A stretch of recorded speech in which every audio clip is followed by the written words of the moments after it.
കശുവണ്ടി വികസന കോർപ്പറേഷൻ അഴിമതി കേസിലെ പ്രോസിക്യൂഷൻ അനുമതി ചോദ്യം ചെയ്തുകൊണ്ട് 2 പ്രതികൾ നൽകിയ അപ്പീൽ ഹൈക്കോടതി ഇന്ന് പരിഗണിക്കും. കശുവണ്ടി വികസന കോർപ്പറേഷൻ മുൻ ചെയർമാനും INTUC സംസ്ഥാന പ്രസിഡന്റുമായ R ചന്ദ്രശേഖരന്റെയും മുൻ MD KA രതീഷിന്റെയും അപ്പീലാണ് ഡിവിഷൻ ബെഞ്ച് വീണ്ടും പരിഗണിക്കുക. സജോ ദേവസ്യ നൽകും വിവരങ്ങൾ. സജോ, ഇതിലിപ്പോൾ കോടതിയലക്ഷ്യ ഹർജികളിൽ കക്ഷികളാക്കിയില്ലെന്നും ഒപ്പം മറുഭാഗം കേൾക്കാതെയാണ് സിംഗിൾ ബെഞ്ച് ഉത്തരവുകൾ പുറപ്പെടുവിച്ചതെന്നുമാണ് വാദം. ഇന്നിപ്പോൾ എന്താണ് കോടതി നടപടികൾ, എങ്ങനെയായിരിക്കും? ശ്രുതി, അതായത് ഈ പ്രോസിക്യൂഷൻ അനുമതി തന്നെ വലിയ തോതിൽ സംസ്ഥാനത്ത് രാഷ്ട്രീയ വിവാദം ആയതാണ്. INTUC സംസ്ഥാന പ്രസിഡന്റാണ് R ചന്ദ്രശേഖരൻ. അദ്ദേഹമായിരുന്നു കശുവണ്ടി വികസന കോർപ്പറേഷന്റെ മുൻ ചെയർമാൻ.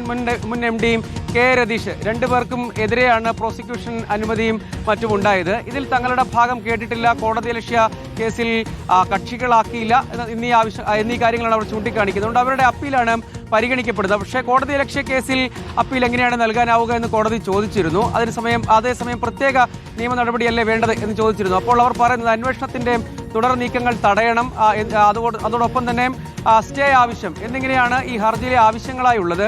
കോടതി എങ്ങനെ പരിഗണിക്കും എന്നറിയില്ല. പക്ഷേ ഇവരുടെ അപ്പീലാണ്. അപ്പോൾ ഒരു സ്റ്റേ നൽകി ഇടക്കാല ഉത്തരവ് പുറപ്പെടുവിക്കണം എന്ന ആവശ്യമാണ് മുന്നോട്ട് വെച്ചിരിക്കുന്നത്. ഒപ്പം തങ്ങളുടെ ആവശ്യം കൃത്യമായി കേട്ടിട്ടില്ല തുടങ്ങിയ വാദങ്ങളും മുന്നോട്ട് വെക്കുന്നുണ്ട്. പക്ഷേ അത് എത്രത്തോളം എങ്ങനെയാണ് കോടതി പരിഗണിക്കുക എന്നറിയില്ല. പക്ഷേ ഈ കേസ് സംസ്ഥാനത്ത് നാളുകളായി, പഴയ സർക്കാരായിക്കോട്ടെ പുതിയ സർക്കാരായിക്കോട്ടെ, പ്രോസിക്യൂഷൻ അനുമതി നൽകുന്നതിലെ കാലതാമസം തുടങ്ങി അങ്ങോട്ടേക്ക് വലിയ തോതിലുള്ള രാഷ്ട്രീയ വിവാദം ഇതുമായി ബന്ധപ്പെട്ട് ഉണ്ടായതാണ്.